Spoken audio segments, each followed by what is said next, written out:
Nahot kimdir mendan ustun bo'ldimu? Yuraging o'zga yurakka kondimu? Kimedi Bunchalar o'zding aqldan, shunchalar oson kechdingmi baridan? Negadir bunga ishongim kelmaydi. Yuragimni tinch uxlashga bermaydi. Unutishim uchun menga vaqt kerak. Sevgim so'nib berar nafratdan darak. Mayli ketgin yo'ling, endi to'smayman. Seni olib qolishga urinmayman. Unutaman qancha qiyin bo'lsa ham, ko'nikaman yurak tamom bo'lsa ham. Sizdan boshqasi kerakmas der eding, siznikiman bir umr degan eding. Nahot shuncha arzonmi va'dalaring, nahot shuncha qadrsizmi so'zlaring?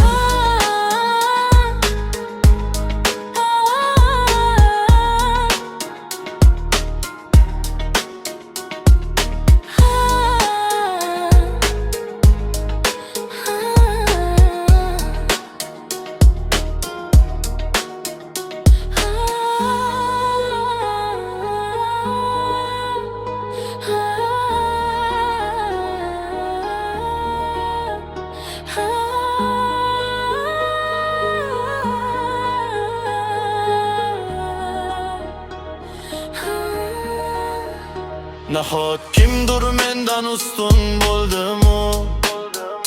Yuraging o'zga yurakka kondimu?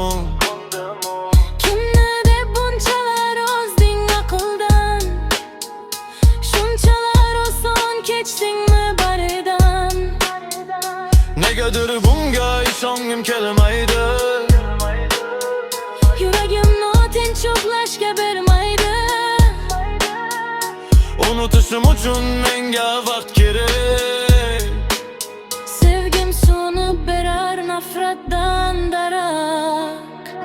Mayli ketgin yo'ling, endi to'smayman. Seni olib qolishga urinmayman. Unutaman qancha qiyin bo'lsa ham, ko'nikaman yurak tamom bo'lsa ham. Sizdan boshqasi kerakmas der eding, siznikiman bir umr degan eding. Nahot shuncha arzonmi va'dalaring, nahot shuncha qadrsizmi so'zlaring?